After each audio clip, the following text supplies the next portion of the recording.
Verónica, sí. Bueno, muy buenas tardes para todos. Bienvenidos nuevamente a este programa de formación y actualización en Derecho Constitucional. Es el tercer año que lo estamos haciendo, como bien lo saben. Este es el segundo encuentro. Después, la semana que viene, recuerden apagar los micrófonos, por favor, que se acopla. Así que después, si pueden hacerlo y tener que estar presentes en eso, sin perjuicio de que después, al final de la clase, cualquier cosa lo pueden reactivar.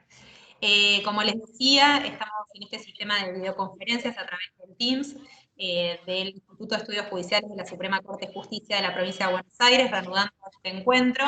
El día de hoy tenemos una nueva incorporación porque con Roberto venimos trabajando desde hace unos años también en este espacio. Por favor, les pido, si Camilo te parece, desactivar los micrófonos de los invitados, así no se acopla.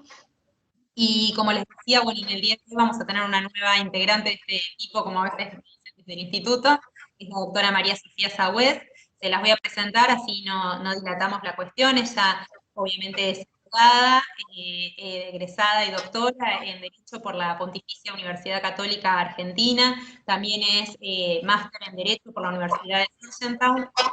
Doctora, por favor, el micrófono. Lamentablemente no quiero quedar como reiterativa con el micrófono, pero tengan en cuenta que si ven que lo tienen activo, por favor, pónganlo como negativo.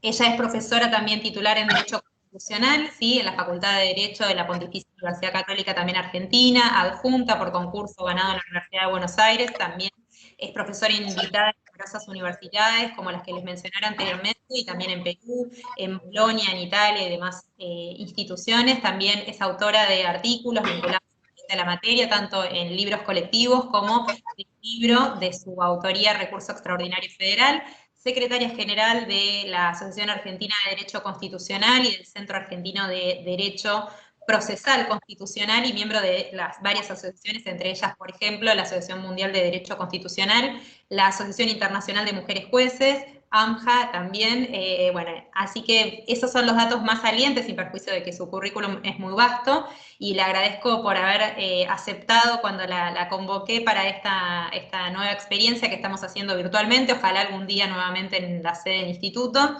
Y ahora sí prefiero presentarlos de manera conjunta, así después ellos se organizan en sus tiempos.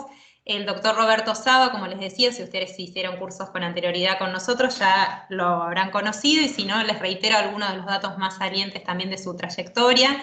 Obviamente es abogado, él es profesor, tuve la suerte de ser su alumna, a diferencia de la doctora Sagüez no fui su alumna, pero sí la he escuchado en algún congreso en la Universidad de Buenos Aires. Y el doctor Roberto Saba, como les decía, es profesor tanto en grado como en posgrado en la Universidad de Buenos Aires y en la Universidad de Palermo, en las asignaturas de Derecho Constitucional y de Derechos Humanos. También, si bien fue decano en la Universidad de Palermo durante muchísimos años, entre el 2009 y 2016, después siguió desempeñando el rol como director del Centro de Estudios de Posgrado.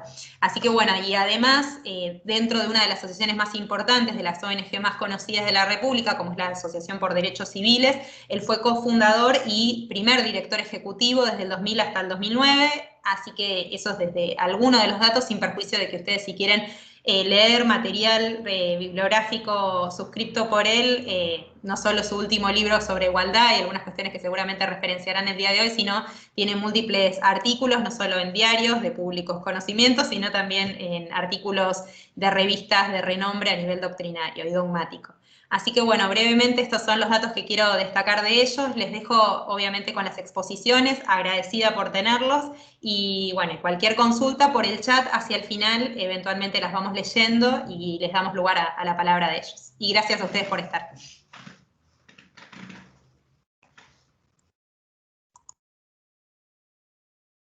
Sofía, me parece que no tenés el micrófono activado, justamente el micrófono, a ver si... De picar, ahí está, ya debe estar aquí activado. Bueno, muchísimas gracias. En primer lugar, agradecer a la doctora Vilsic por la invitación. Es para mí un honor formar parte de este foro y acercarme a trabajar con la gente de La Plata, con tantas escuelas y con tanta doctrina que surge en esa ciudad, y sobre todo un honor participar con Roberto Saba, a quien quiero mucho, respeto muchísimo y de quien aprendo siempre, no solamente el contenido, sino de la pedagogía con la que enseña y el compromiso con el que escribe. Así que es un honor estar con Roberto en un trabajo conjunto.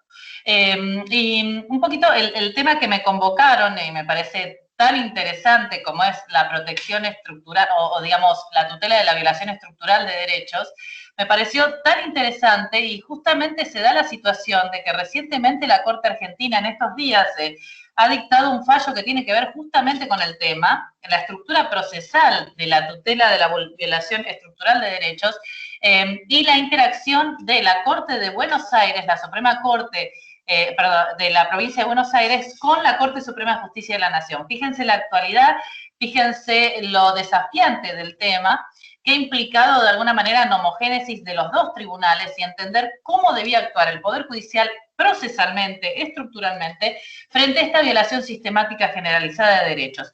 Es un tema no concluido, es un tema que sigue exigiendo por parte de los tribunales una agudeza en el análisis y el desarrollo de respuestas creativas, y es un tema que justamente tiene una actualidad muy importante en este diálogo que ha planteado la Corte de Argentina con la Corte de Buenos Aires. Así que agradezco muchísimo esta invitación en un tema que nos compele tanto y que nos exige tanto.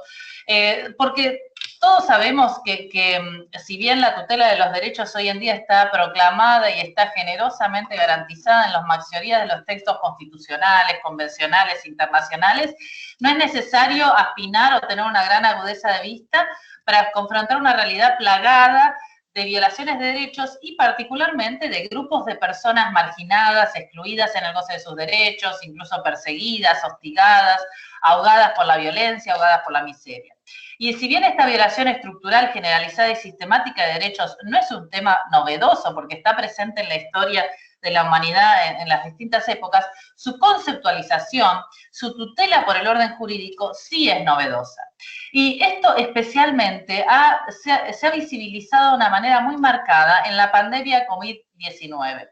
Porque la pandemia ha visibilizado, ha marcado, ha resaltado, nos ha enfrentado a estas situaciones estructurales de vulneración de derechos, y eso incluso ha sido recalcado por la Comisión Interamericana en la Resolución 4 del 2020, donde pone el acento de cómo ya el contexto preexistente en el continente, la discriminación, la pobreza, la desigualdad, la debilidad estructural de los sistemas de servicios públicos de salud y otros aspectos, se habían ahondado en la situación de pandemia. Y, por otro lado, esto ha generado que comiencen a proliferar de manera alarmante procesos que tienen dimensión estructural. Por ejemplo, el litigio sobre las condiciones de detención de personas privadas de su libertad, ya sea en el marco del proceso penal, pero también personas internadas en neuropsiquiátricos frente a la pandemia COVID-19 y en su dimensión estructural. El litigio sobre acceso a la conectividad de personas que habitan en establecimientos precarios, donde el acceso al Internet es nulo o ineficiente y su falta implicó, en un marco de aislamiento social, en un marco de educación virtual, la frustración del derecho al acceso a la información pública, a servicios públicos, a la educación presencial, al acceso a justicia, etcétera. Litigio estructural de acceso a prestaciones sanitarias, procesos iniciados por profesionales de salud, por profesionales de la educación, jubilados solicitados medicamentos, y también litigio de circulación interjurisdiccional que repercutió no solamente en torno al derecho a la libertad de circulación, sino al ejercicio del trabajo, incluso religioso, etc. Entonces, encontramos que la pandemia implicó la eclosión de procesos de naturaleza estructural que tendían a revertir situaciones de violación generalizada, estructuralizada, sistemática de derechos, y ha puesto a los tribunales en el jaque de tener que dar una respuesta idónea cuando en realidad, seamos sinceros, eso no ha ocurrido. Y esto es un diagnóstico no solamente en Argentina, sino que se repite en todo el continente. La reacción del Poder Judicial frente a la violación estructural de derechos en el marco del COVID-19 ha sido inidónea o inoportuna, por lo menos, ¿no? Insuficiente o inoportuna, y eso se recalca desde México hasta en toda Latinoamérica. Entonces, eso nos obliga a repensar de qué hablamos cuando hablamos de una violación estructural de derechos y de qué hablamos cuando hablamos de un proceso idóneo en miras a su tutela. Y esto nos lleva a analizar un punto sobre el que no voy a tener no voy a profundizar porque está acá el especialista, que es la noción de discriminación estructural, ¿no? Pero claro, toda violación estructural de derechos genera incitamente una discriminación estructural.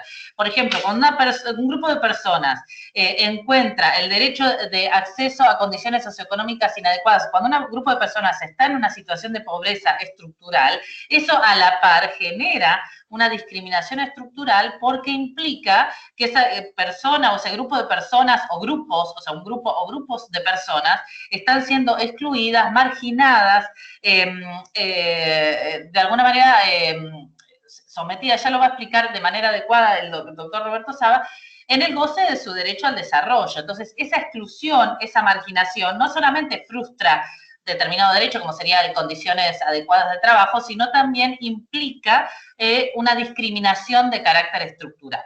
Y eso lo vemos, por ejemplo, en los últimos fallos de la Corte Interamericana, el caso Trabajadores de la Hacienda Brasil Verde, donde se analiza cómo el trabajo esclavo que se daba en un grupo de personas estaba condicionado por un marco de situación socioeconómica notoriamente vulnerable, que además era entendible en un escenario de discriminación estructural. Entonces, la violación sistemática y estructural de derechos generalmente va acompañada por una discriminación estructural y además, porque, y este ya es un aporte netamente mío, es una opinión mía, me parece que estas violaciones estructurales de derechos de un grupo de personas o de grupos de personas solamente se puede sostener en el tiempo cuando hay estereotipos culturales discriminatorios en la sociedad que la sostienen y que la mantienen, porque si no el sistema tendería a su reparación.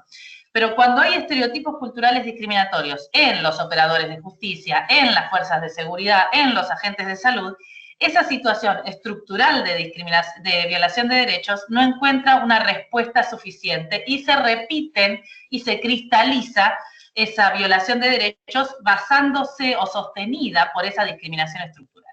Entonces aquí hay una relación de causa y efecto del huevo y la gallina que implica esa necesaria que exige necesariamente tener en cuenta esos elementos de manera conjunta, ¿no?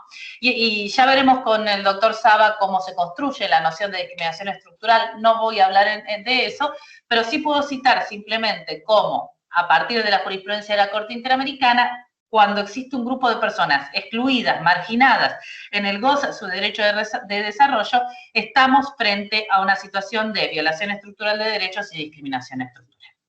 Y lo que a mí me parece más interesante, o sea, hay muchos puntos interesantes, lo que yo voy a atender, lo que yo voy a dedicarme hoy, porque en realidad más interesante obviamente es el concepto, lo que yo voy a poner el acento es cuáles deben ser los remedios, cómo deben ser los mecanismos de tutela. Y allí está un elemento que es determinante. Fíjense hasta qué punto es determinante que la primera vez que la Corte Interamericana utiliza la palabra discriminación estructural, lo utiliza en la sección de remedios, o sea, lo utiliza al referir a los remedios, porque entonces tenemos que entender que la existencia de un diagnóstico de violación estructural de derechos obliga a concebir a los remedios adecuados a ese diagnóstico. Así como en su momento cuando tenemos violación individual de derechos necesitamos una tutela individual. Cuando tenemos un conflicto colectivo necesitamos un proceso colectivo. Cuando tenemos un conflicto estructural, una violación estructural de derechos, necesitamos necesariamente, valga la redundancia, un proceso estructural, una tutela estructural.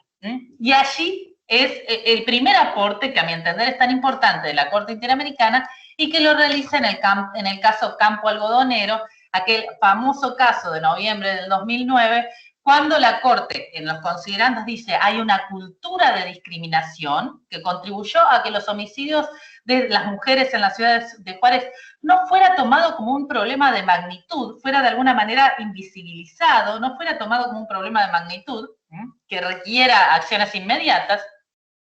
Y en la parte de remedios dice, teniendo en cuenta la situación de discriminación estructural, las reparaciones deben tener una vocación transformadora de dicha situación. De tal forma que las mismas no tengan solamente un efecto sustitutivo, no solamente recomponga a la víctima X, sino tenga un efecto correctivo.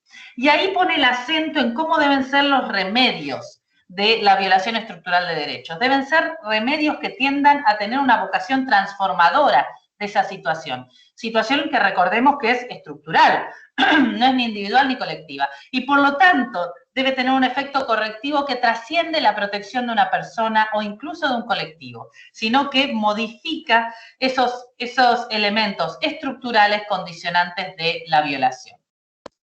El punto se repite en el caso Atala Rifo, y fíjense qué clara es la decisión cuando dice: las reparaciones deben tener una vocación transformadora de dicha situación, de tal forma que las mismas tengan un efecto no solo sustitutivo, sino también correctivo, hacia cambios estructurales que desarticulen aquellos estereotipos y prácticas que perpetúan la discriminación contra la población LGTBI. Era un caso de discriminación por orientación sexual, y allí lo que se decía, los remedios tienen que desarticular esos estereotipos que sostienen esta violación estructural de derechos.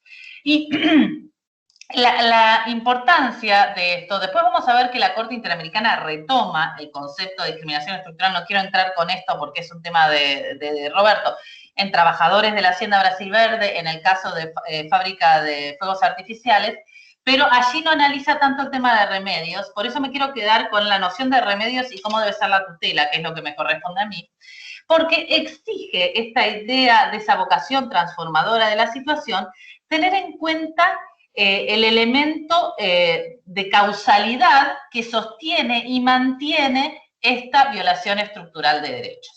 Y todas las violaciones estructurales de derechos, más allá de cuál es el derecho donde se pone el acento, porque últimamente la Corte Interamericana ha trabajado mucho la violación estructural de derechos cuando se debe a factores socioeconómicos, ¿no? La pobreza como discriminación estructural, un elemento sumamente trascendente y muy resistido en algunos sectores, ¿no? Incluso mismo de la Corte Interamericana, ¿no? Pero más allá de cuál es la causalidad de que se trata, en todos los supuestos siempre se pone el acento que la violación estructural de derechos tiene una naturaleza policéntrica o multicausal. Esa referencia que ya nos daba Leon Fuller de la idea de que la violación estructural de derechos sería como una red de araña, ¿no? Una telaraña, que se sostiene por múltiples puntos de tensión que contribuyen entre sí para mantener esas situaciones generalizadas de afectación de derechos. Esa visión que Puña nos clave también cuando nos explica con tanta claridad, cuando dice es como un puente colgante que se sostiene por múltiples tensores.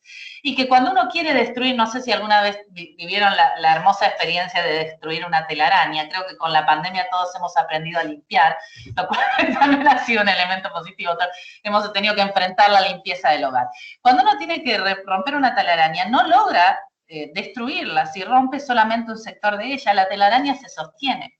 Y de la misma manera, los distintos puntos de extensión, los distintos elementos de causalidad que sostienen la discriminación estructural y la violación estructural de derechos se mantienen más allá de si nosotros queremos afectar un punto o destruir otro punto.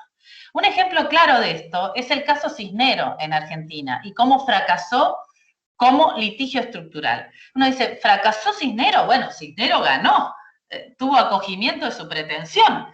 Se acogieron las dos pretensiones, ¿no? Cisnero era la mujer de Salta que quería manejar el transporte público de pasajeros. Ella quería manejar un colectivo. Inició una pretensión individual que se articuló de manera conjunta con una pretensión colectiva llevada adelante por una organización de la sociedad civil.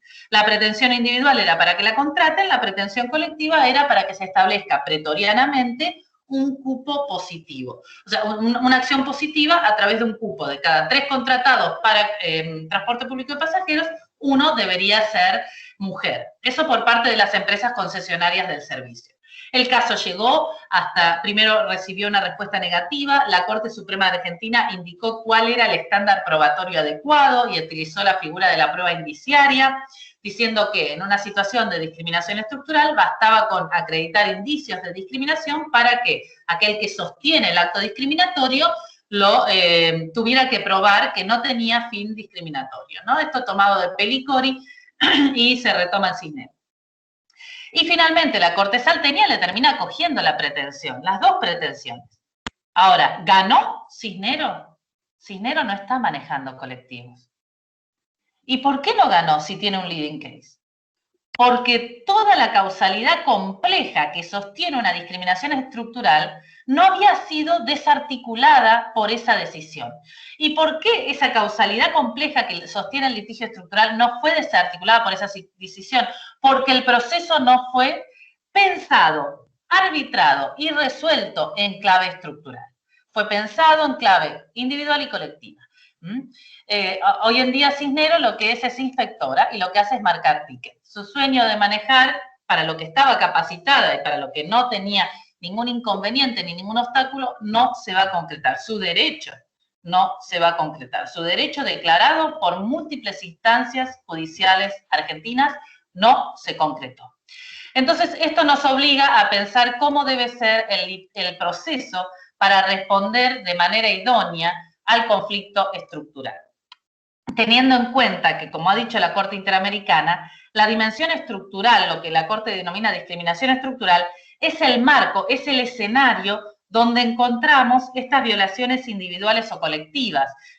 Los feminicidios en Juárez eran un grupo de chicas, pero eso se entendió en un escenario, en un marco, en justamente un elemento conglobante que de alguna manera permite y facilita esas violaciones de derechos. Y hay que trabajar en esas causas, desarticular esas causas para lograr que el proceso de tutela estructural de derechos sea idóneo. Eso implica, a mi entender, múltiples aspectos, muchos aspectos, pero me voy a limitar a alguno de ellos. En primer lugar, diseñar el proceso como proceso estructural y no como proceso bipolar. Nuestros procesos clásicos, nuestro proceso individual y nuestro proceso colectivo también está pensado en clave bipolar. ¿Qué significa esto? Discuten ante el juez dos posiciones antagónicas, ¿no? Actor y demandado. Puede ser un litisconsorcio actor, puede ser un litisconsorcio demandado, puede ser un colectivo actor, puede ser un colectivo demandado, pero siempre tenemos dos posiciones antagónicas y con la lógica de el ganador gana todo, el perdedor paga todo.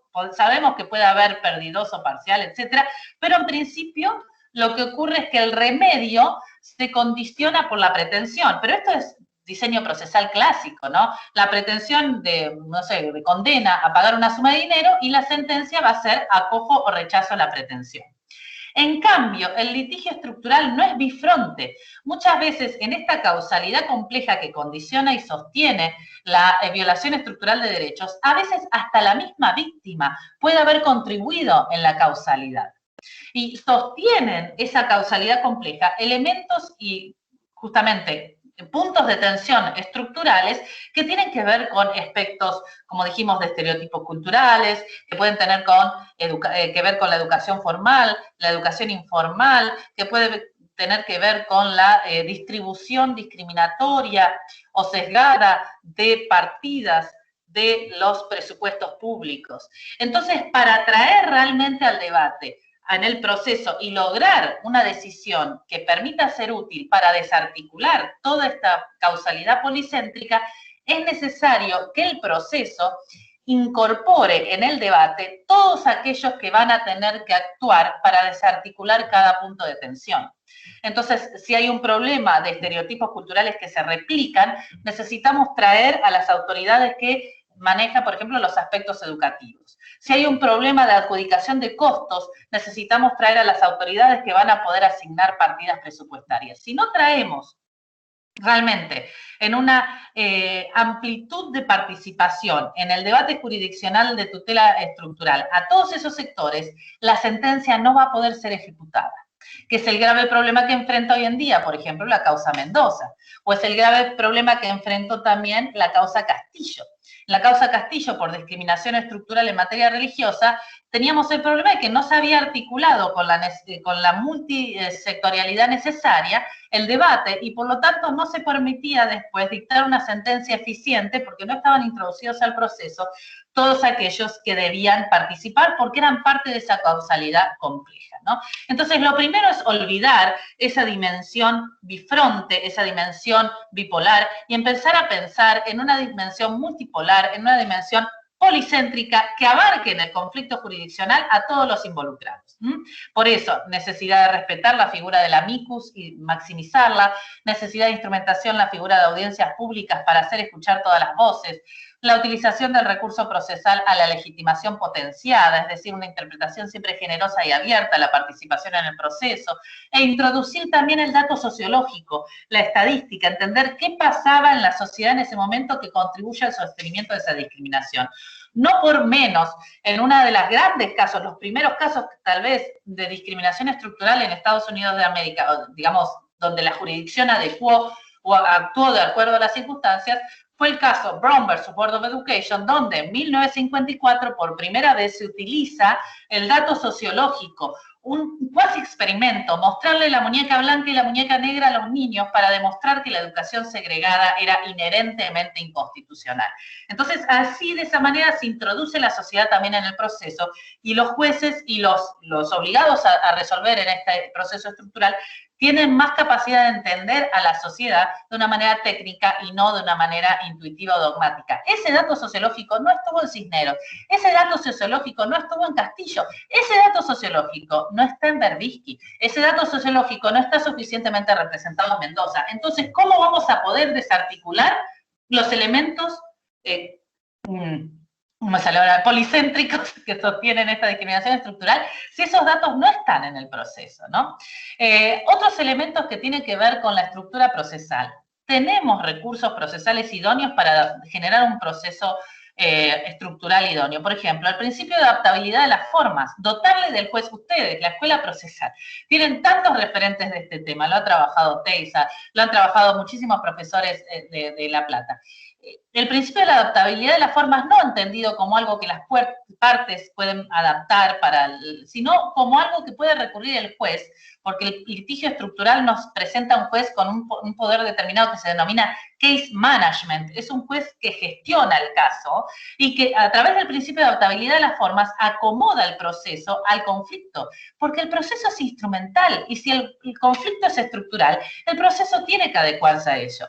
Entonces, olvidarnos de esa idea antagónica, abrazar esta causalidad compleja y brincada, recurrir a elementos procesales flexibles con el principio de adaptabilidad de las formas, con un juez con fuertes potestades, el juez que realiza case management, el juez que ordena, con amplia participación a través de todos los recursos que mencionamos, amicus, audiencias, principios de participación flexibles y adaptados,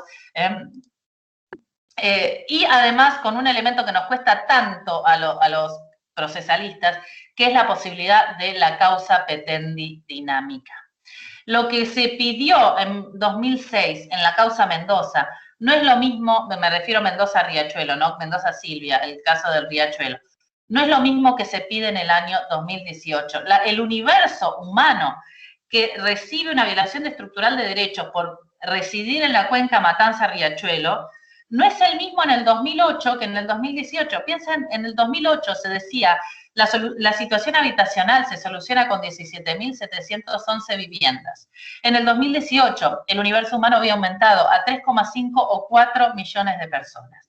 Eso implica que la causa petendi muta, y esto está presente en Berbisky, el universo de personas que estaban en las cárceles o privados de su libertad de manera inconstitucional, mutó del 2006 al 2021. El universo muta, las causalidades fluyen. En el caso Castillo también, el que estoy mencionando, discriminación religiosa, los libros que se usaban al inicio de la causa no eran los mismos libros que se usaban cuando la causa llegó a la corte. El universo muta, la violación de derechos muta, y entonces es necesario que la causa petendi se tome flexible y que la cosa juzgada sea dinámica.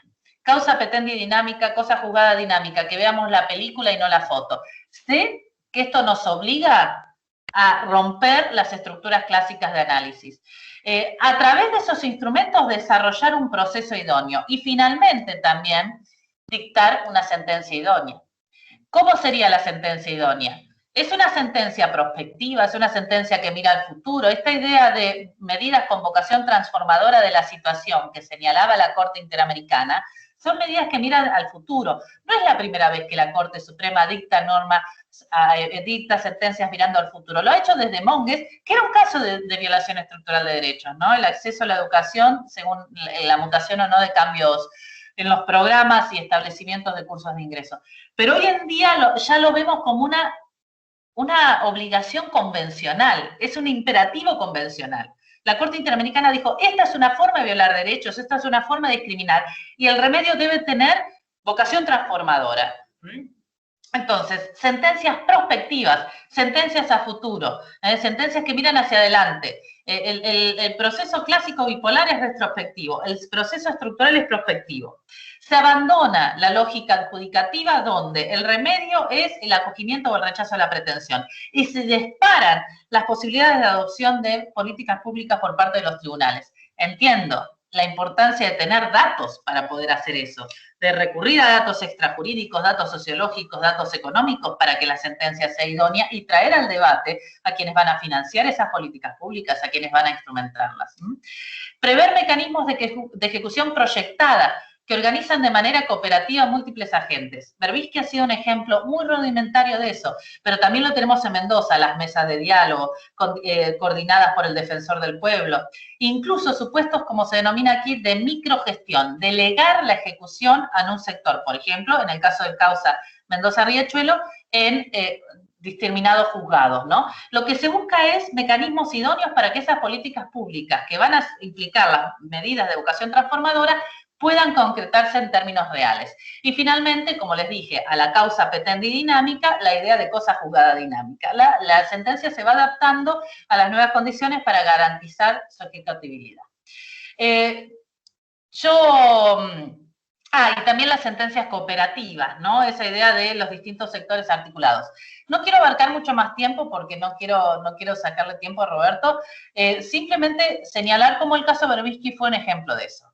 En su momento, en el 2005, cuando se dictó, fue una de las primeras grandes decisiones estructurales que asumían propiamente su forma. No era la primera vez que llevaba un litigio estructural a la Corte, pero sí encontramos por primera vez esta Corte activa, esta Corte convencionalizada, que toma un rol activo en esos temas, ¿no? Y quizá el punto que generó más conflicto en la última decisión que se dictó hace días, que creo que no recuerdo si es de abril o de mayo esta decisión que estoy comentando, era la dispositiva 4 de la sentencia, que es lo que decía, o que ordenaba la Corte Suprema Argentina, ordenaba a la Corte Suprema de Provincia de Buenos Aires y al resto de los tribunales de la jurisdicción hacer cesar toda eventual situación de agravamiento de la detención que importase un trato cruel, inhumano o degradante o de cualquier otro susceptible de acarrear responsabilidad internacional del Estado. El problema era que frente a un pedido de un grupo de defensores, la Suprema Corte de Buenos Aires consideró que esta pretensión ya había sido agotada por distintas medidas que había tomado. Y eso es lo que analiza la Corte en esta última decisión, diciendo no. Esta pretensión de tutela del habeas corpus no se satisfizo de manera plena. El punto determinante que utilizan tanto mayoría como el voto de Rosati es decir, el habeas corpus como recurso debe ser efectivo, debe garantizar la tutela. Y esto es un mandato del artículo 25 de la Convención Americana, además del artículo 43 de la Nación, ¿no? El habeas corpus debe dar efectivas tutelas. Y lo que analiza ambos votos es que eso no se ha garantizado en definitiva en el caso. No se había dado en el ámbito jurisdiccional, no se había garantizado la efectiva tutela de esa dispositiva cuarta.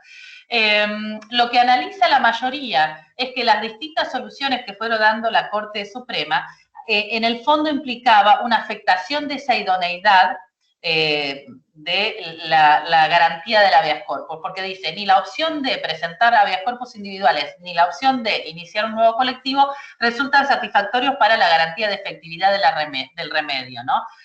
Pero la mayoría pone el acento en la dinámica del cuadro de situación, de cómo se fue cambiando este cuadro de situación y que no podía, en este cuadro de situación, clausurarse el debate. A mí me gustaría resaltar algunas palabras de Horacio Rosati, del voto del doctor Horacio Rosati, porque a mí me parece muy acertado en cuanto a la dimensión estructural. Pone el acento en la naturaleza compleja y pluricausal de los conflictos abordados, pone que muchas veces esto implica la adopción de objetivos que no son netamente concretizados. Esto tiene que ver con esta ejecución proyectada. Se ponen objetivos que se van a ir concretizando a lo largo del tiempo. Pasó lo mismo con la causa Mendoza, ¿no? Dice que esto es un proceso prolongado y complejo, cuyo transcurso puede cambiar a los protagonistas iniciales. Aquí tenemos esta causa petendi dinámica y esta causa juzgada dinámica, y que aún pueden variar las modalidades del agravio originarios, es decir, fíjense, por ejemplo, cómo impactó el COVID en la condición de salubridad de la situación de detención, ¿no? Entonces, aquí tenemos un litigio estructural de naturaleza pluricausal que tiene esa dinámica y que se va afectado por distintos sectores. Y lo que aporta también Horacio Rosati es la necesidad de distinguir dos aspectos. Uno es el plano institucional, quién va a hacerse cargo del problema, y otro es el plano funcional. ¿Realmente se satisfizo el conflicto? ¿Realmente se protegió los derechos en juego? ¿Realmente dejamos de ver esta violación estructural de derechos?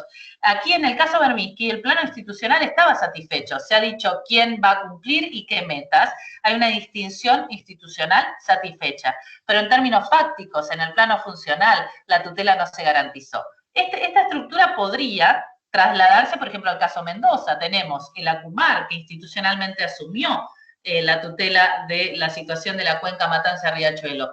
Pero en términos funcionales no se garantizó ni la calidad de vida, ni los aspectos habitacionales, ni la salud. Bueno, y finalmente queda la disidencia del doctor Carlos Rosenkrantz, que pone el acento en el carácter sistemático de la violación y la necesidad de interacción de los tres poderes del Estado, obviamente votando finalmente en disidencia. En definitiva, así como la tutela de los derechos individuales debe ser protegida en clave individual y la tutela de derechos colectivos debe ser necesariamente instrumentada de manera colectiva, la tutela de la violación estructural de derechos exige reprensar los procesos y diseñarlo en clave estructural. Esto no significa una patente de corso, un cheque en blanco. Esto significa que el proceso es instrumental al derecho que tutela, algo tan simple, básico como eso. Y si pretendemos encorsetar un problema estructural en un proceso individual o incluso en un proceso colectivo, lo que vamos a tener es un conjunto hermoso de leading case que van a convivir con una violación sistemática, generalizada de derechos que es intolerable para el orden constitucional y convencional argentino. Espero haber sido clara y dejo el espacio para preguntas y para Roberto. Bueno, ante todo, por ahí, por las dudas, a ver si felicitaciones y gracias por la exposición, pero quería a ver si, porque creo que por las dudas, por si no puedes estar disponible para el espacio de preguntas al cierre, si es que hay alguna pregunta que te quieran hacer, por ahí lo podríamos hacer ahora, si Roberto le parece, por el tema de la disponibilidad de la doctora Sagüez. No sé si tienen alguna. Yo ahí les puse en el chat, precisamente ahí tienen los datos del último fallo de la Corte Suprema, para si lo quieren buscar, está accesible fácilmente, si no después se los podemos reenviar. Nosotros en Provincia de Buenos Aires tuvimos un paralelo con lo que sucedió el año pasado con el Tribunal de Casación Penal, con el fallo suscrito por Galini, de manera unipersonal, pero era cuestión de logística de la firma digital, en ese momento fue en abril del año pasado. Claro. Así que, y tenía también esto que ver con la mesa de enlace, o sea, de trabajo, que ya venía trabajando el año anterior y había presentado un informe a la Corte, así que lo vemos tanto en provincia como en Nación. Berminski viene después de muchos años de articulación. Está mencionado en el fallo, en toda esta dinámica interna que se da dentro de la provincia, ¿no? Es que sin duda implica un desafío muy importante y pone en jaque a ver hasta dónde hay nomogénesis, hasta dónde hay creación de derechos por parte de los jueces, ¿no? Y el gran temor a los jueces gobernando, el gran temor de la tiranía del intérprete, o sea, que el intérprete pueda irse más allá. Por eso, incluso en Berminski la Corte dice, no estamos avanzando, no estamos invadiendo potestades de otro poder. Me parece que hay que volver a algo tan fácil y tan simple como que el derecho procesal es instrumental. Olvidarnos de darle ese carácter sagrado. Y si el instrumental tiene que ser eficiente, si no es eficiente para la tutela, estamos violando derechos convencionales. Tan simple como eso. Y eso implica desafíos, por supuesto, pero por eso nos estamos juntando a esta hora de la tarde para charlar estos temas, por eso el instituto tiene un rol tan importante. Así que, bueno, espero haber dejado sobre todo preguntas y y no veo ninguna en concreto. No, ayer. ¿Quería ver alguna? No hay problema, si no hay inconveniente. Sí, eventualmente ahí veo una mano levantada, Verónica, ¿eh? Hay sí, una yo mano. estoy viendo esto, pero me parece que es el chat. No, ahí está, Noelia Roland. Ahí está, Noelia Roland, si querés activar el micrófono, el resto por favor lo pueden apagar porque se acopla bastante. Así que Noelia puede hacer la pregunta si necesita hacerla. Buenas tardes, ¿qué tal? Sí, pido disculpas, pero se me tildó el teclado.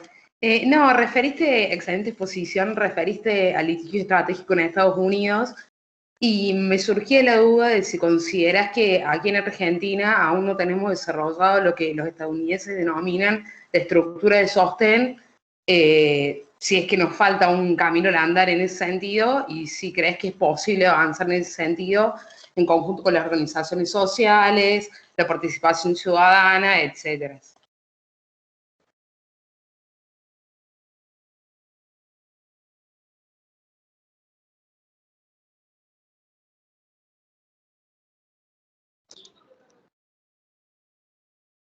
Sofía tiene el micrófono cerrado, ¿eh? Vamos a... Sofía, gracias por la pregunta. Evidentemente, el proceso estructural exige interlocutores válidos. Interlocutores, y eso se refiere a los, digamos, el foro de abogados, los jueces, y por supuesto la sociedad civil, también todo lo que sea prueba científica, ¿no? La introducción de elementos de prueba científica, es decir, Estados Unidos tiene historia en lo que es litigio estructural, tiene historia en lo que es litigio estratégico y también nos muestra que la discriminación sigue presente por más de que se desarrolle el litigio estructural y el litigio estratégico, porque casos recientes en torno a la discriminación racial nos muestra que tampoco el litigio estructural va a ser una varita mágica que va a solucionar el conflicto. Lo que me parece importante en Argentina es señalar que esto no es un capricho, no es una ventaja, no es un punto nuevo para análisis por parte de la doctrina, sino que es un compromiso convencional, es un mandato convencional, nos obliga a los operadores a entenderlo en este sentido. Y obviamente que la sociedad civil, las organizaciones de la sociedad civil tienen que trabajar porque la prueba que permita facilitar el desarrollo de estos procesos es una prueba cara, es una prueba complicada y es una prueba de no simple acceso. Fíjense todo lo que a nivel probatorio faltó en las causas sobre educación presencial en Cava, en torno a demostrar la existencia. Si uno lee el caso Cava, es un caso sobre autonomía, pero hay un elemento nuclear que tiene que ver con la prueba, la demostración de determinados elementos que no se produjo ni en la causa ni en el decreto. Entonces, claro que sí, claro que la violación estructural de derechos y la tutela estructural de derechos requiere interlocutores válidos que acompañen, pero la falta de esos interlocutores, la falta de maduración de la sociedad civil, la falta de accesibilidad a determinadas instancias probatorias no justifican la no acción de los jueces. Los jueces tienen obligación de actuar por dos elementos. En primer lugar, por la fuerza normativa de la Constitución y en segundo lugar, por el artículo 2 de la Convención Americana que establece que las medidas que deben adoptarse son las legislativas o de cualquier otro carácter. Cito aquí a un caso que no se cita mucho, que es el caso P. Es un caso de diciembre del 2020 sobre la casación cruzada, es un caso penal, pero donde dice que los jueces deben hacer control de convencionalidad e inconstitucionalidad por omisión en la adecuación de las normas procesales necesarias para la tutela de los derechos. Lo dice expresamente y lo funda en fuerzas normativas de la Constitución y artículo 2 de la Convención.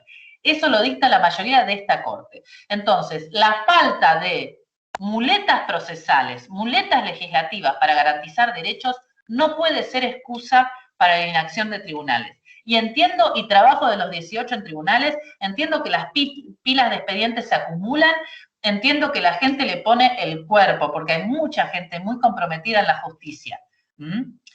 Pero no nos queda otra opción. De esta maravillosa tarea, ¿cuál es la jurisdiccional? Que responder para garantizar la eficiencia de los derechos, incluso si los interlocutores no están preparados de la manera suficiente. El Poder Judicial no puede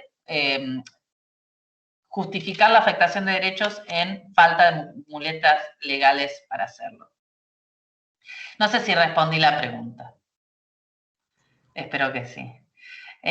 Así que bueno, le agradezco nuevamente a Verónica y a Roberto por la paciencia de escucharme, es un especialista en el tema, pero siempre siempre es muy generoso. Así que muchísimas gracias y espero que todos los problemas que cada uno personalmente esté viviendo en la pandemia se resuelvan de una manera positiva y que podamos encontrarnos personalmente en La Plata. Bueno, muchas gracias, Sofía, y de esta manera, bueno, muchas gracias por la respuesta brindada ahora, y bueno, estaremos en contacto. Ahora le vamos a dar la palabra al doctor Roberto Saba, y recuerden, por favor, para no ser reiterativa, de apagar el micrófono, por favor, así no interrumpimos. Bueno, muchas gracias, Verónica, gracias, Sofía. Bueno, primero, muchas gracias al Instituto y personalmente a vos, Verónica, por esta invitación. Es un honor para mí estar nuevamente en una actividad del Instituto. Hace unas pocas semanas estuve en otra, así que si hubiera presencialidad ya me mudo a La Plata en cualquier momento. Y bueno, felicitaciones y gracias a Sofía por esta brillante exposición. La verdad que en serio un placer escucharte y traes, además del marco conceptual excelentemente presentado, la actualidad de las decisiones que se trabajan en la Corte sobre todo, así que fue para mí muy instructivo y muy enriquecedor. Así que muchas gracias. Mi presentación encaja perfectamente y no me extraña con la de Sofía por varias razones. Por un lado, la presentación de Sofía sobre litigio estructural y derecho procesal constitucional en casos estructurales presupone la existencia de derechos que para su ejercicio requieren de acciones y prácticas estatales y también de particulares, y que su afectación entra dentro de este paraguas, ¿no?, de lo que llamamos afectaciones estructurales de derechos. Estas afectaciones estructurales de derechos, como muy bien explicó Sofía, requieren, entre otras cosas, de un andamiaje y de una arquitectura procesal que hagan posible litigar estos casos.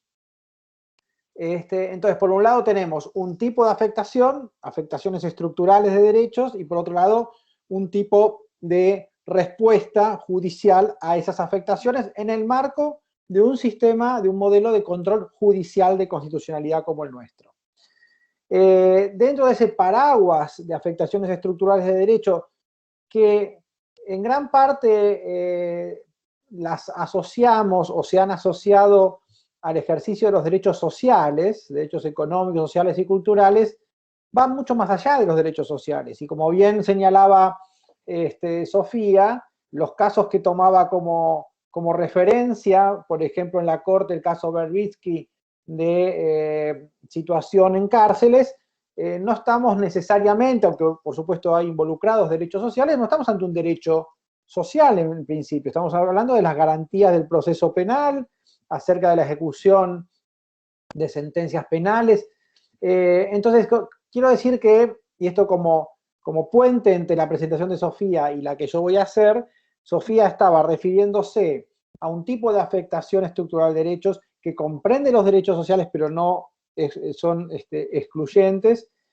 Y yo me voy a referir a otro caso de afectación estructural de derechos, que es el caso de la afectación al principio o al derecho de igualdad ante la ley. Justamente, digamos, mi foco va a ser en este caso muy particular, pero que entra, digamos, este tratamiento de la igualdad en el paraguas de las afectaciones estructurales de derechos, y también el tema específico que decía Sofía, que sobre el que habló Sofía, sobre la respuesta judicial a esas afectaciones de derechos. Yo me voy a referir en particular a el tema de la igualdad ante la ley y la desigualdad estructural.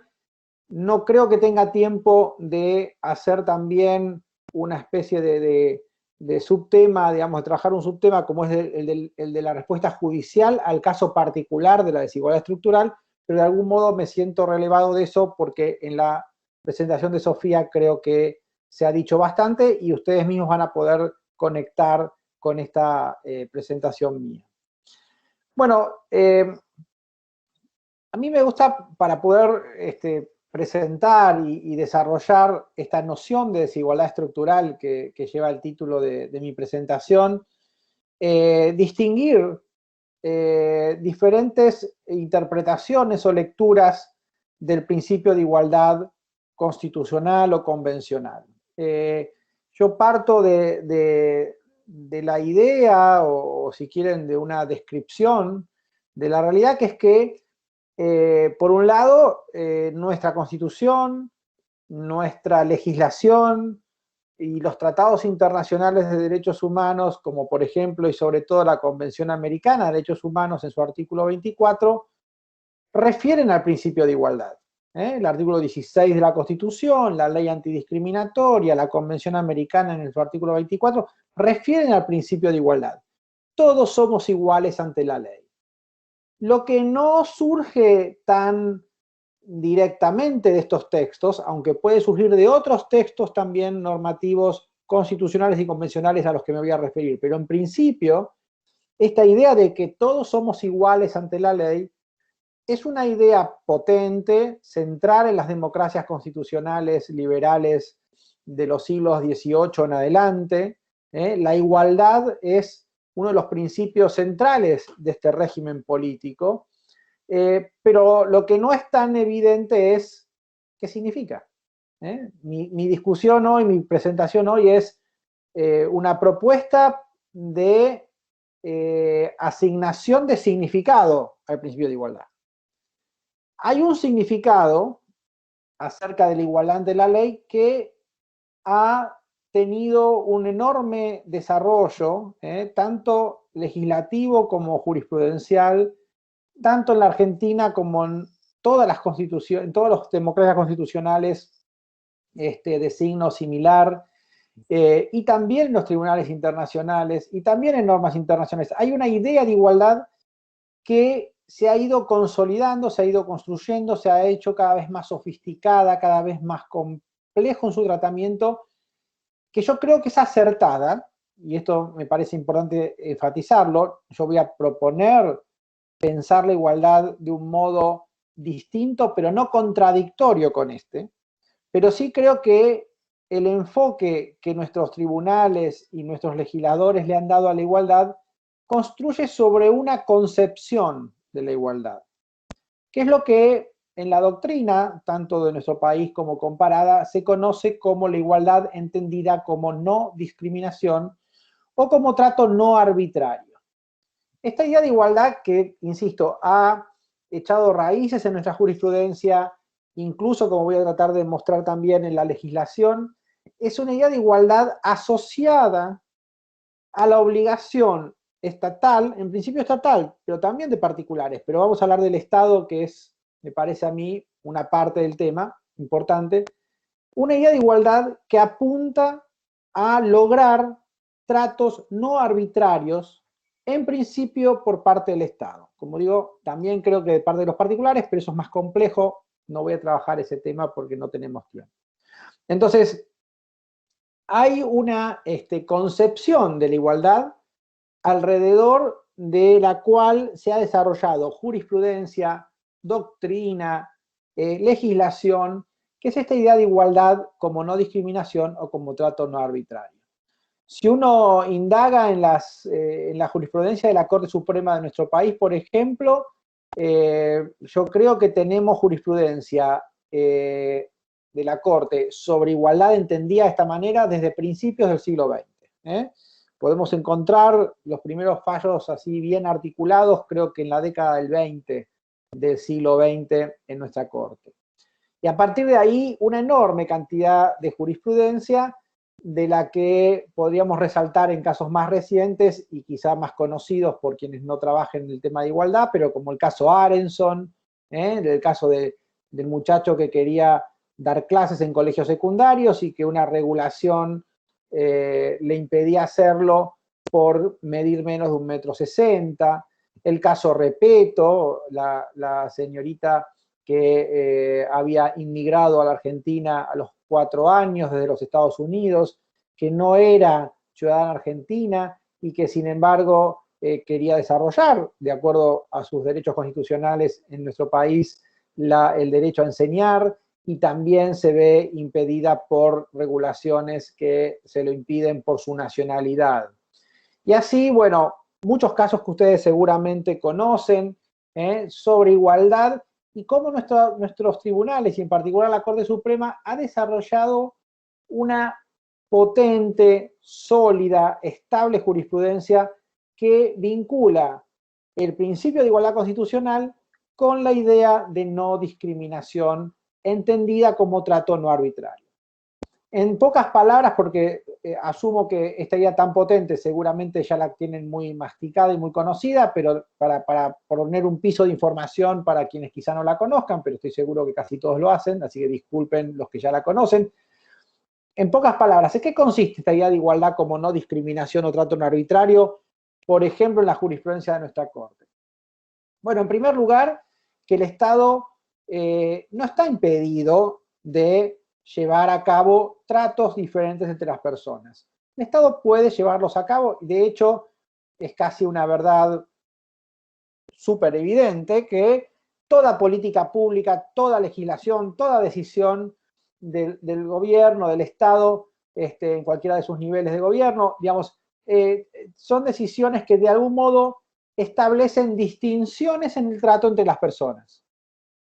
Algunas personas van a recibir una licencia de conducir, otras no la van a recibir. Algunas personas van a poder dar clase en la universidad, otras no van a poder dar clase en la universidad. Algunas personas van a poder ser jueces y juezas, otras personas no podrán serlo.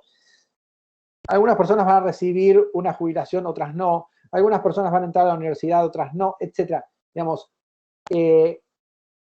todo el tiempo el Estado está llevando a cabo tratos diferentes. La pregunta, entonces, no es si estos tratos diferentes pueden llevarse a cabo, sino qué tipo de tratos diferentes que el Estado lleva a cabo son incompatibles con el principio de igualdad. Y lo que nos va a decir esta jurisprudencia tan sólida es que para poder indagar sobre la constitucionalidad de esos tratos diferentes, debemos preguntarnos cuál es la relación que existe entre esos criterios, requisitos que impone el Estado para justificar el trato diferente y ver si son o no razonables. En esta jurisprudencia tan articulada vamos a ver que la idea de razonabilidad no es una idea netamente subjetiva, sino que la idea de razonabilidad tiene que ver con la relación que debe existir entre el criterio escogido y el fin buscado por la administración. En un ejemplo muy sencillo, si el Estado quiere reducir los accidentes en la vía pública ocasionados por automóviles, posiblemente, seguramente va a otorgar licencias de conducir a algunas personas y a otras no. Aquellas personas que el Estado interpreta que pueden conducir un vehículo en forma más o menos segura, les va a dar una licencia, a los otros no. ¿Y cómo hace para decidir eso? Les toma un examen. Y vamos a ver qué pasa con ese examen, qué tipo de examen toma, ¿no es cierto? En fin, entonces, esa razonabilidad se va a dar cuando exista relación, y esto lo digo yo, no lo dice la Corte, pero lo dicen algunos autores para entender esta noción, cuando existe una relación de funcionalidad, como las funciones que aprendíamos en aritmética, digamos, una relación de funcionalidad entre el criterio y el fin buscado. Reducir accidentes, otorgar licencias de acuerdo a criterios compatibles con el fin de reducir accidentes. Otra cuestión muy importante es que el fin buscado debe ser un fin razonable, un fin legítimo, un fin que no sea incompatible con otros principios constitucionales.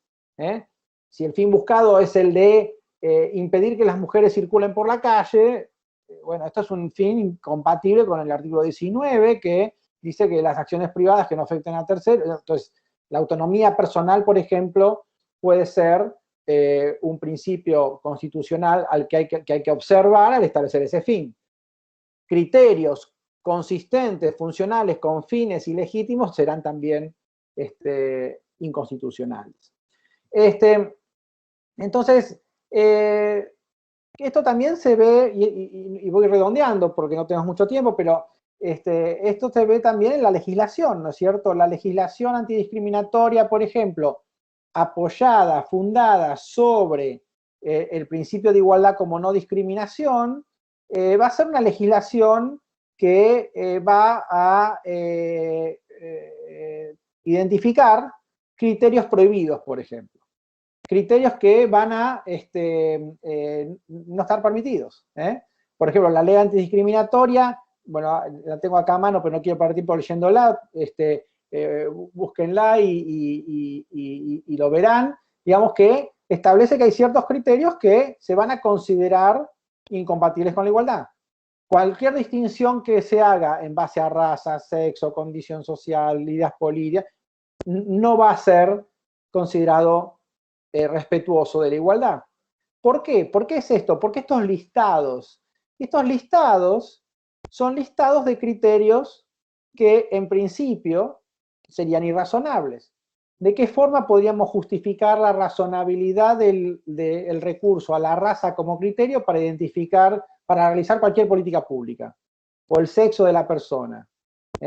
Por supuesto, en esta tesis también va a quedar alguna ventana para someter esto a alguna excepción, ¿sí? O sea, y ahí es donde aparece la cuestión del escrutinio estricto, de la presunción de constitucionalidad de los criterios que escoge el Estado, pero también la posibilidad de que se demuestre que un interés estatal urgente permite el recurso a ese criterio, etc. Entonces, voy redondeando esta idea, que es la que yo creo que es más conocida, ¿no es cierto? Entonces, la igualdad como no discriminación es una concepción de la igualdad que ayuda a los tribunales y a los legisladores a interpretar lo que dice nuestra Constitución y entender que la idea de igualdad que esta Constitución encierra, o que el artículo 24 incluso encierra, porque esto también lo ha sostenido la Corte Interamericana, por ejemplo, la Comisión, es una idea de igualdad como trato no arbitrario. Entonces, la arbitrariedad en el trato es incompatible con la igualdad ante la ley. Perfecto, ahí creo que estamos todos de acuerdo. Yo creo que la idea de arbitrariedad es incompatible con la idea de igualdad. Sin embargo, y acá empieza mi segunda parte, si quieren, de esta charla, que intentará mostrar el carácter incompleto, digamos, de esta noción de igualdad, en el sentido de que podríamos tener casos en los que el Estado recurre a criterios razonables, en los que no exista trato arbitrario, y que sin embargo la aplicación de esas normas no arbitrarias producen como efecto, a veces por omisión, a veces por acción, que algunas personas se encuentren en una situación de desventaja. Les doy un par de ejemplos también muy rápidos. A partir del reconocimiento de los derechos políticos de las mujeres, y para el caso del derecho a ser elegida es incluso muy anterior al derecho a elegir, al derecho al voto, no tenemos en nuestro derecho obstáculos formales, tratos arbitrarios en el sentido que hemos dicho recién que desarrolla la jurisprudencia, que impidan que las mujeres forman parte del Parlamento. No tenemos normas que establezcan criterios arbitrarios, en el sentido que dijimos recién de contrarios a la igualdad, irrazonables, que impidan que las mujeres en Argentina, por ejemplo, sean parte de los superiores tribunales de provincia. No tenemos normas que establezcan criterios arbitrarios para que las personas con discapacidad se desempeñen en el empleo público. No tenemos, o sea, no tenemos casos de arbitrariedad en el trato contra personas por su sexo o su discapacidad. Pero, sin embargo, cuando uno analiza, y esto vuelve muy bien lo que decía Sofía, analiza los datos, ahí está el elemento sociológico, el elemento de la realidad, el elemento de lo que pasa, descubrimos que hasta un cierto momento en nuestro país, la cantidad de mujeres que participaban en el Parlamento era lejos, un porcentaje muy alejado del porcentaje de mujeres en nuestra comunidad. No sé, un 5%, 7%. Cuando uno mira la composición de los superiores tribunales de provincia o de la Corte Suprema Argentina, va a ver que el porcentaje de mujeres está muy lejos del porcentaje de mujeres en la comunidad. No tengo el número actualizado, pero hasta un cierto momento la Oficina de la Mujer de la Corte Suprema refería algo así como el 85% eran varones, el 15% eran mujeres. En la Corte Suprema Argentina, como todos ustedes saben, y justo me comentaba Sofía que hoy había un acto homenaje a Argibay, hasta el 2004 nunca hubo una mujer en la Corte Suprema de nuestro país designada por un gobierno democrático. Nunca. Entonces, y bueno, en el caso de discapacidad, si uno analiza la composición de nuestro servicio público, de nuestros empleados públicos, no tenemos personas con discapacidad. Entonces, ¿qué pasa? Estamos ante una situación que no tiene nada que ver con la igualdad.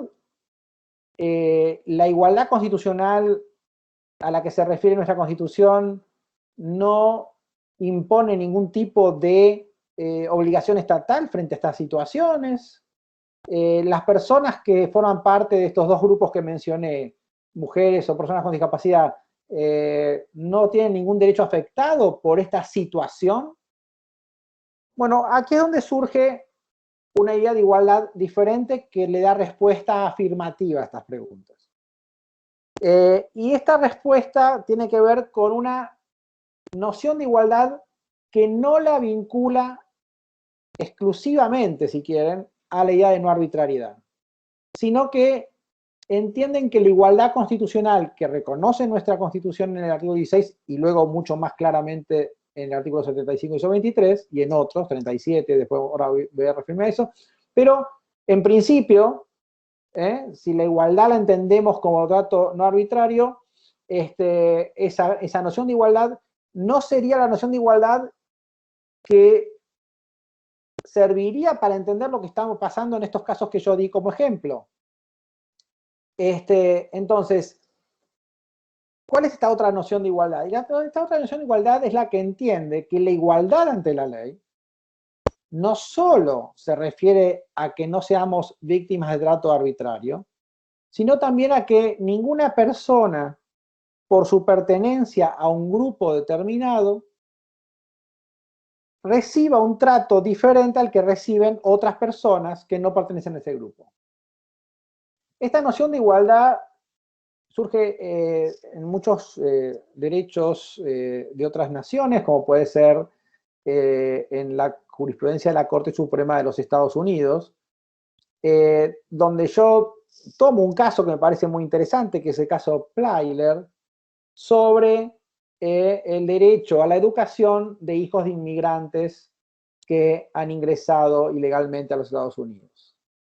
En ese caso, que es un caso que refiere a una legislación del estado de Texas, se está discutiendo si la prohibición que se había decidido por ley en el estado de Texas de no permitir el acceso a las escuelas públicas a hijos de inmigrantes ilegales era incompatible con la igualdad ante la ley.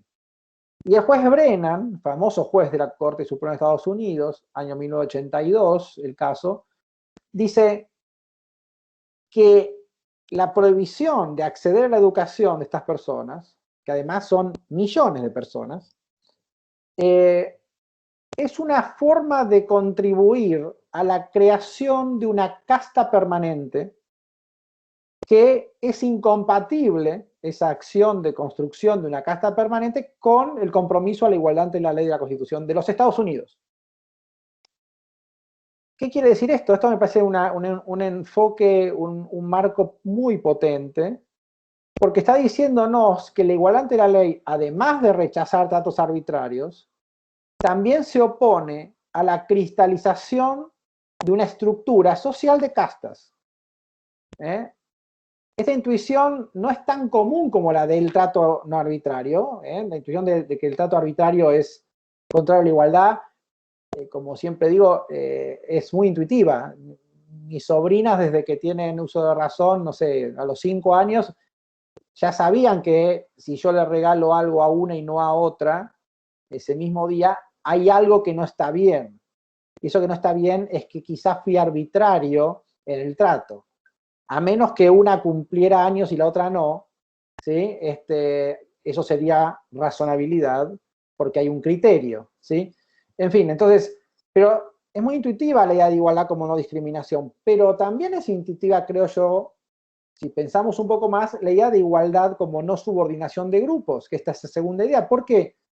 Porque si yo les dijera, bueno, una sociedad organizada con una estructura de castas, ¿es compatible con la igualdad? Y yo creo que muchos me dirían, y no, un sistema de castas, ¿qué significa casta? Significa, mira, vos naciste con el color de piel oscura, vas a tener estos derechos. Vos naciste con el color de piel claro, vas a tener estos otros derechos. No, me gustaría ser jueza de la Corte Suprema de la provincia X o del Superior Tribunal. No, pero siendo mujer, tus chances son de un 15%. Solo por haber nacido mujer es un 15%. ¿Esto es compatible con la igualdad? No, no lo es, dice Brennan. Cualquier acción estatal o práctica del Estado o de particulares que ponga a una persona en situación de desventaja frente a otras es contrario a la igualdad. Esto, digamos, por supuesto, requiere mucho trabajo teórico para desarrollar, digamos, el concepto, en el sentido siguiente. Fíjense que hemos pasado de mirar la razonabilidad de la norma a mirar la situación de hecho de personas de un grupo determinado. Hemos pasado de ver lo que le pasaba a una persona, a Arenson, a ver qué le pasaba a un grupo de personas, mujeres o personas con discapacidad. Hemos pasado de ver qué es lo que la ley dice a ver cuáles son los efectos de la aplicación de esa ley. Entonces, este es el cambio en términos teóricos, conceptuales, bien complejo, que ahora sí no veo tan presente, por ejemplo, en la jurisprudencia de nuestros tribunales y de la Corte Suprema de Justicia de la Nación. Hay algunas señales, en el caso González de Delgado, donde se está discutiendo si el sexo podría ser una condición de ingreso al Colegio Montserrat de la Universidad de Córdoba, el voto de Petracchi sí hace referencia a la inconsistencia entre el principio de igualdad y decisiones que pudieran perpetuar la situación de exclusión de las mujeres en Córdoba, de la educación, de la política, de los negocios. Pero salvo algunos destellos, en algunos casos, como bien decía Sofía, el caso Cisnero, que se refiere al acceso de las mujeres al trabajo de choferes de colectivos, era un caso lindo para discutir esto. Porque una de las razones por las cuales la empresa de colectivo dice que no le daba empleo a las mujeres, esto lo dice el empresario en un canal de televisión en esa época del caso, dicen, no le damos empleo a las mujeres porque las mujeres en Salta tienen que cuidar sus manos para cocinar y acariciar. Esto lo dice el empresario acerca de su visión sobre el rol de la mujer en la sociedad en la que pertenece. Y entonces, momento, acá no estamos hablando simplemente de tratos arbitrarios, parece que hay algo más. Parece que hay una situación que coloca a un grupo en una situación de desventaja respecto del resto. No hay normas que impidan que una mujer sea contratada, pero las cosas que pasan conducen a esa consecuencia. Y esto es muy interesante porque cuando hablamos de este tipo de desigualdad, que es lo que llamamos desigualdad estructural, una desigualdad no creada por la norma, o por lo menos no creada solamente por las normas, a veces puede haber normas, sino creada por una serie de prácticas estatales y también de particulares que colocan a ese grupo en situación de desventaja estructural. ¿Por qué estructural? Porque no hay nada que puedas hacer, o muy poco que puedas hacer, para recibir un trato diferente al que recibe el resto de las personas de tu grupo. Porque todas las prácticas están dirigidas a generar esa consecuencia. Entonces, la idea de desigualdad estructural no parece tan presente en ese caso. Se lo trata como un caso justamente de trato arbitrario. Entonces, para resumir, esta idea de desigualdad estructural recoge primero la noción de grupo, inexistente en la discusión que tuvimos recién sobre trato no arbitrario, le da relevancia al contexto de hecho, no solo a las normas, razonables o no razonables, y se fija en los efectos de hecho de esas prácticas. Esto, fíjense cómo, así como hice un paralelo, por lo menos una mención sobre el enfoque de la legislación antidiscriminatoria y la desigualdad entendida como no discriminación, ahora les voy a dar un ejemplo de cómo estas ideas pueden ser receptadas en una legislación. Por ejemplo, el 75, inciso 23 de nuestra Constitución. Cuando le reconoce al Congreso de la Nación la facultad de llevar a cabo medidas de acción afirmativa o positivas que conduzcan a una igualdad real de oportunidades de grupos, por ejemplo, mujeres, ancianos, niños y personas con discapacidad. Este artículo expresa un enfoque sobre la igualdad muy distinto al que expresa la ley antidiscriminatoria. ¿Qué hace? Por un lado, se refiere a la igualdad real de oportunidades, o sea, a mirar qué pasa de hecho. No la igualdad de oportunidades en el sentido de que no hay ninguna norma que impida ejercer derechos, sino qué pasa en la realidad. ¿Sí? Después dice que esto tiene que ver con la situación de grupos. Da algunos ejemplos, pero no son los únicos. Y además dice que puede haber una acción estatal tendiente a remediar esa situación de desigualdad estructural, como son las medidas que llamamos en la doctrina, no así el artículo, medidas de trato preferente o acciones afirmativas, acciones positivas. Entonces, este es un cambio muy importante en la forma de entender la igualdad, que no hace que sean incompatibles, pero sí puede haber tensiones. No tengo tiempo acá de hablar de las tensiones, pero digamos, son dos cosas distintas. Yo entiendo que la igualdad exige tratos no arbitrarios, y por supuesto eso está bien, pero también entiendo que la igualdad nos obliga a realizar las acciones necesarias para impedir la conformación de una estructura social de castas. ¿Qué consecuencias tiene esto? Muchas consecuencias, una vez que asumimos que nuestra Constitución no dice solo que la igualdad es no discriminación, sino que también dice que la igualdad es no subordinación de grupos.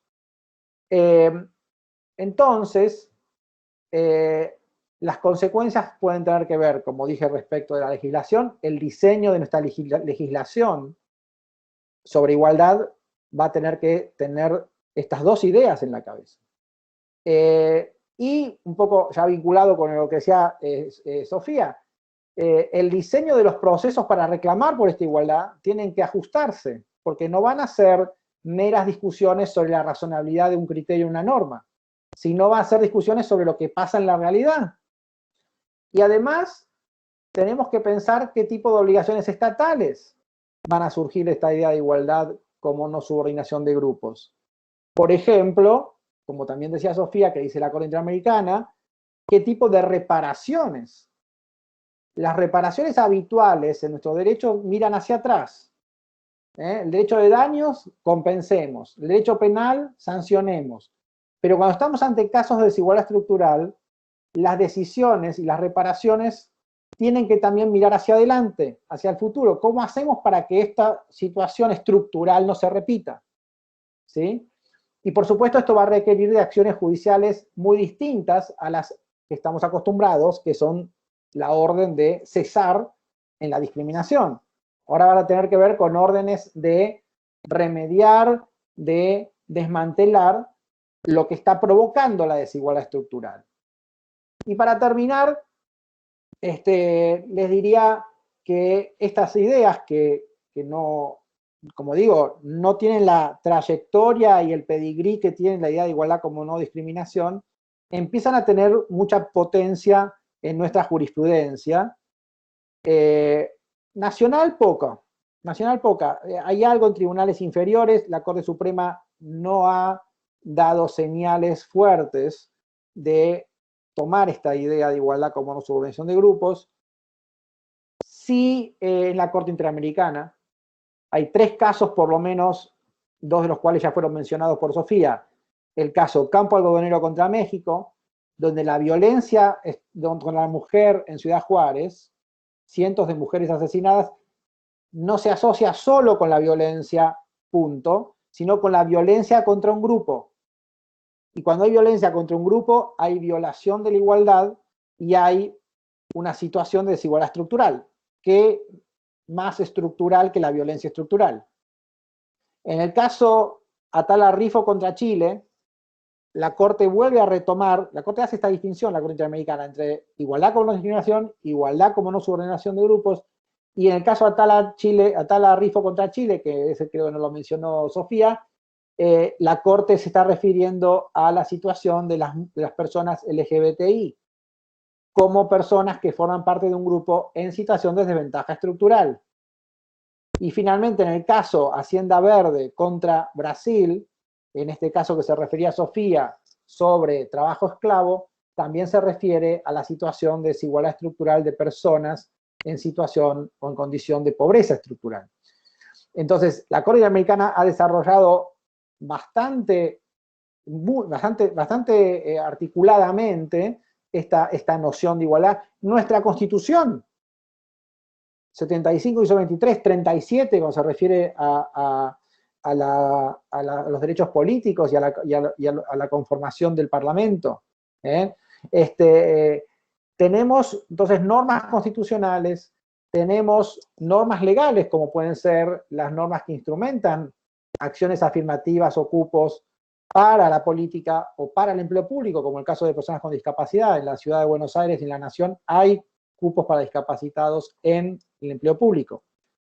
Entonces tenemos legislación, tenemos jurisprudencia de la Corte Interamericana, algunos votos en la Corte Suprema, que van construyendo sobre esta noción de igualdad como no subordinación de grupos, como contraria a la cristalización, perpetuación de situaciones de desigualdad estructural de grupos. Y por supuesto, requiere de obligaciones estatales, como por ejemplo, estas medidas o acciones afirmativas, pero no son las únicas. Tendemos a pensar a desigualdad estructural, acción afirmativa. No, también podemos estar pensando, por ejemplo, y este es un tema, yo sé que, bueno, Verónica tiene mucho trabajo en derecho penal y mucha gente quizá aquí también, bueno, cómo el derecho penal puede incorporar estas nociones de igualdad y esta noción de igualdad como no subordinación al momento de aplicar el derecho penal. Y aquí yo no soy experto, pero los invito y las invito a pensarlo, ¿sí? O sea, cuando en la Corte se discute el caso Fall, por ejemplo, no lo dice de esta manera la Corte, pero se está refiriendo a que hay algunas interpretaciones del Código Penal que podrían conducir a la perpetuación de situaciones de violencia contra la mujer. Y bueno, si hay una interpretación que me conduce a perpetuar la desigualdad estructural y una interpretación que me permite desmantelarla, esta idea de igualdad me permite justificar una interpretación y no otra. Un caso mucho más complejo y que, insisto, no lo pongo como ejemplo porque quizás haya penalistas en la sala y me parece interesante, pero la cuestión, por ejemplo, de la autonomía en los delitos que tienen que ver con tratas de personas o prostitución. Muchas veces la autonomía opera como, bueno, la mujer consintió. Bueno, ¿por qué no miramos la situación de hecho? Puede haber situaciones de desigualdad estructural que no pueden soslayarse al momento de interpretar, por ejemplo, el alcance de la autonomía. En fin, entonces, digo, esto para sacar la discusión exclusivamente de la cuestión de las acciones afirmativas, que son un aspecto importantísimo del tipo de acciones que podría tomar el Estado para contrarrestar, enfrentar situaciones de desigualdad estructural, y a veces no son ni siquiera una opción, son una obligación estatal para poder cumplir con la Constitución. Yo lo dejaría ahí, Verónica, y si hay alguna pregunta, les pido sí que tengo muy poquitos minutos porque mientras les hablaba me está sonando el teléfono de una situación de emergencia familiar que necesitaría atender, pero si hay preguntas estoy a disposición los próximos minutos. Bueno, ante todo agradecimiento especialmente por tus palabras y por la excelente exposición como siempre. Yo no advierto preguntas, lo que sí, obviamente es una situación de emergencia, estás habilitado, si querés doy el cierre. Está bien, tomaría un par de preguntas muy rápido porque no quiero silenciar. Bueno. Sí. No, está bien. Creo que por el momento no tengo ninguna. Si querés por ahí como para comentar o para ahí en este momento va saliendo alguna y avísame si así lo vamos cerrando. No quiero olvidarme que el material está disponible de la clase anterior que les hemos mandado. Se puso en una carpeta. Ustedes cuando accedieron a la clase tienen el material también disponible para poder verlo, el documental que le mandamos. Y quizá por ahí para referenciar de tantos temas que se hablaron, porque si bien parecen exposiciones que son cortas en el tiempo, pero se han abordado múltiples temas, que inclusive nos recuerdan a aquellos que vinieron a los anteriores cursos, tanto el doctor Saba habló del rol de los jueces, se habló del control de constitucionalidad, y justamente, ¿no? Esto que hablaba Sofía Sagüez con respecto a este tipo de litigios, los efectos de las sentencias que han cambiado con el control de constitucionalidad, la igualdad en el proceso penal, que también podríamos verla desde, no sé, por decirlo obviamente fallo FAL, algo que la Corte no dijo, podría haber declarado la inconstitucionalidad del artículo 86 por violación a la igualdad, porque cuando decía mujer idiota o demente, esa interpretación retrógrada que se hacía del anterior artículo 86, llevaba una interpretación claramente lesiva de la igualdad de un grupo estructuralmente vulnerable como eran las personas discapacitadas, y esa hubiese sido la interpretación literal y no lo dijo la Corte, podría haber declarado en inconstitucionalidad.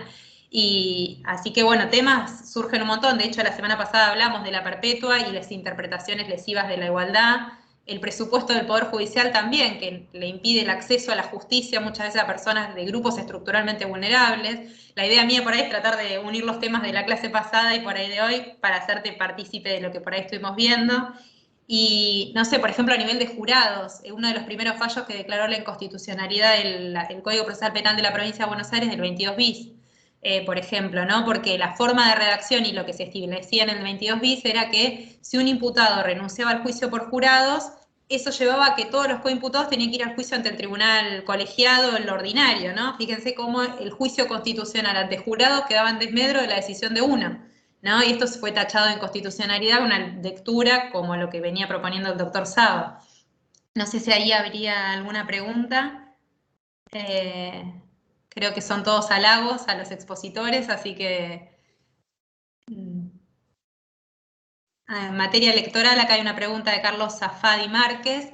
En materia electoral claramente no hay una política afirmativa que facilite el ejercicio del voto de las personas con discapacidad. ¿Ves allí una omisión por parte del Estado? Mira, no conozco el caso particular y como esto justamente el enfoque requiere de mucha información para poder responder a preguntas como esta, pero yo te diría que con el tema de personas con discapacidad me animo a decirte que la respuesta es sí. Digamos, hay muchos aspectos del sistema electoral. Por favor, el micrófono, no sé. Sí, por favor. A ver, por lo que uno ve cuando ejerce su derecho al voto, hoy se realizan esfuerzos para integrar a las personas con discapacidad al proceso electoral que hace algunos años no veíamos, ¿no es cierto? O sea, hoy hay diferentes formas de facilitar el voto, pero estoy seguro que debe haber muchísimas falencias y que, sin lugar a duda, si esas falencias persisten, podrían enmarcarse en esta idea de desigualdad estructural y de consiguientes obligaciones estatales para desmantelar aquello que impide que las personas con discapacidad participen en la política argentina. Yo te diría, mira, hacia grandes rasgos, porque insisto, esto requiere mucho trabajo de investigación empírica, pero te diría que no creo, por ejemplo, desde el punto de vista de los políticos activos, no de los que ejercemos el derecho al voto, sino de los que ejercen el derecho a ser elegidos, a ojo te diría que no refleja la cantidad de personas con discapacidad que por lo menos vemos, hay discapacidades que no vemos también, la cantidad de personas con discapacidad que hay en la Argentina, ¿sí?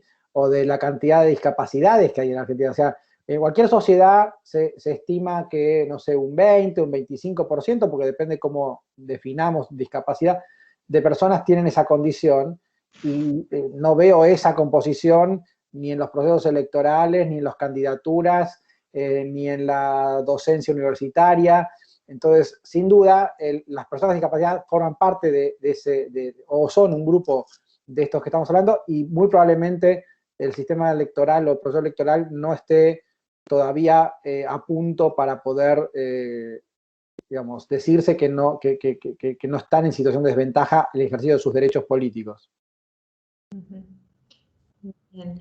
Creo que no hay ninguna pregunta más y por una cuestión de tiempo, me parece que si te parece bien podemos ir redondeando, así liberamos al excelente expositor que hemos tenido junto con la doctora Sagüez, que también se ha tenido que retirar por cuestiones personales, como les adelantamos, pero sepan que estoy agradecida y lo quiero compartir, y gracias también por las excelentes opiniones que van vertiendo a lo largo del chat. Así que, bueno, y lo que sí les quiero comentar es, ahí están recomendando sus libros, así que también...